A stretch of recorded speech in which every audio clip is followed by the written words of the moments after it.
Hospital Port is pride and dignity. Stop the New World Order. Welcome to HPANWO TV. Well, today, HPANWO TV viewers, I'm at Blenheim Palace in Oxfordshire, England, one of the England's greatest landmarks. Now, this palace and the grounds around it, which I'll show more of in a minute, very, very spectacular, very grand building, very, very expensive. Was built around 300 years ago by the architect Sir John Vanbrugh for the Duke of Marlborough. Now, a very, very strange thing about that is, however grand this looks, it's not actually old money, and the Duke himself is not old money either.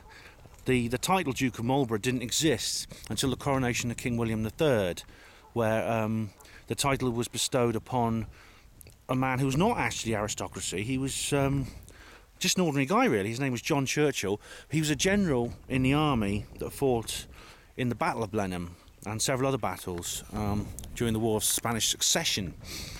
Now, this is very strict. King William obviously honoured this man enormously, like no other non-aristocrat has ever been honoured before.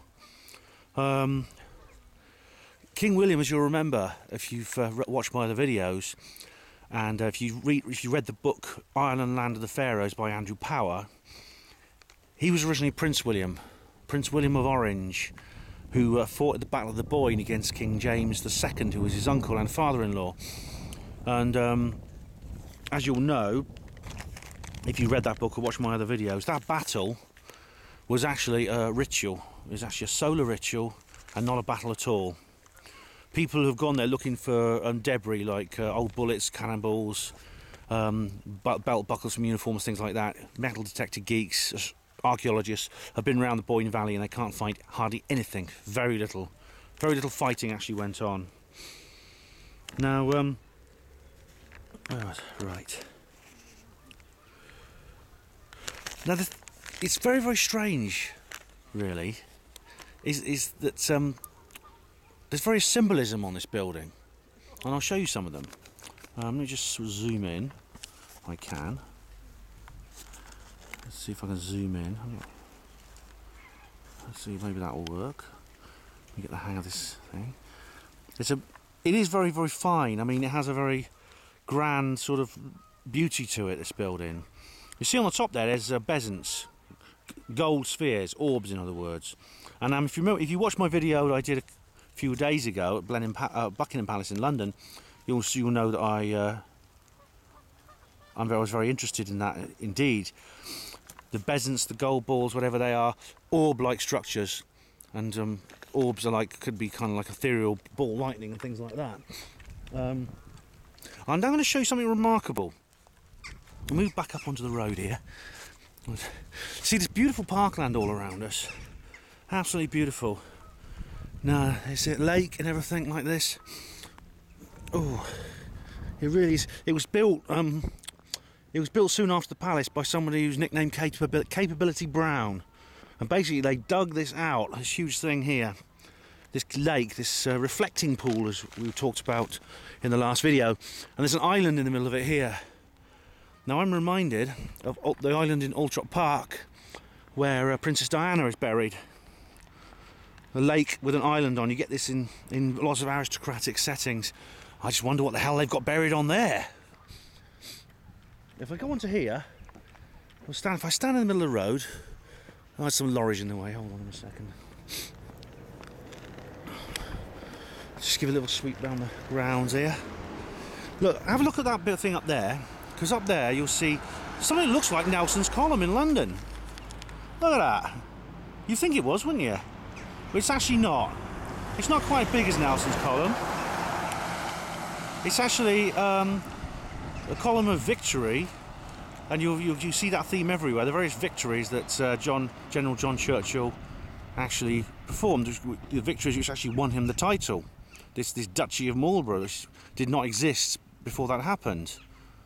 Now then, I'm going to the road. There's a bridge across the lake here. I'll go right into the middle of the road and you'll see there's a kind of line up there. Now then, I turn the other way and what do I get?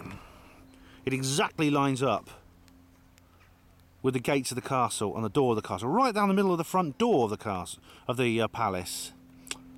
See? Isn't that remarkable? Now this brings me back to what I was saying during my Buckingham Palace video about how these things here are temples. They are temples to the Illuminati, to the various goddesses. You go around to the side gate there, you can't see it from where I'm standing. You go around to the side gate and they have like Egyptian pylons on the lining the two gates. There's a crest which has two dragons on it, and the double-headed eagle of the Habsburg dynasty, which is a major Illuminati bloodline. And as Bardo rightly pointed out, Bardo's here with me actually, she rightly pointed out that there's the motto on it is Spanish, not Latin, and the motto says loyalty, but also suffering. Loyalty but suffering, that's what it means. And that's a very, very strange kind of motto. No one, the tour guide here, I've been on the tour guide doesn't know why. I have asked, they don't know why.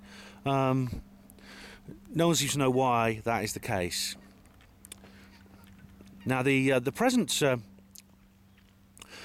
Duke of Marlborough, he's now the 11th Duke. He's descended directly from Duke John Churchill. Now, if you think the name John Churchill is familiar, he is related to Winston Churchill, actually, the famous wartime politician. And this was actually the birthplace of Winston Churchill. On the 7th of November 1874, Sir Winston Churchill was born here. By accident, actually. His mother just happened to be visiting one day, and he popped out, as babies do sometimes. So there's actually an exhibition to Winston Churchill, which is very worth seeing. Winston Churchill, of course, people have said lots of good things about him. In fact, he's virtually a god. Of course, a lot of it's not true. There's a lot of bad things people have said about him too. But whether you like him or love it, whether you like him or hate him, at least he's got character, which is more than you can say for most politicians today. Now, Prince William of Orange, just a little pan around the lake here. Prince William of Orange, who fought in the Battle of the Boyne and, quote, won, unquote, even though there was, as I said, no battle actually took place worthy of the name. It was just a ritual. He became King William III of England in 1705, and that was when John Churchill was made Duke of Marlborough. Now, the House of Orange, which ruled the throne of England at that time, is actually Dutch, not English. William was a Dutchman.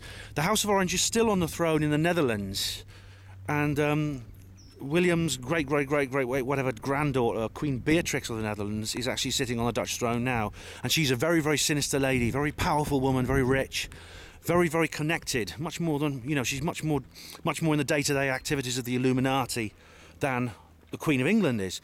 She's a member of the Bilderberg Group, the Club of Rome, and she's very, very high up there with all the various politicians. Queen Beatrix of the Netherlands, who's married to a man who was married to a man who went to a Nazi school. Her father, Prince Bernhard, the husband of Queen Juliana of the Netherlands, SS officer. So we're talking like these are really, really connected people, and of course this is all connected to the Marlboroughs, because it was the House of Orange that gave the first Duke of Marlborough his title and created the Duchy of Marlborough. So there's something to look into there, isn't it? There's a lot of very interesting things there. What I'm going to do now is I'm going to take you and show you the column, the big Nelson's Willy thing that's on the top of the hill. So join me then. Thanks for watching. Hospital Porters, Pride and Dignity, Stop the New World Order.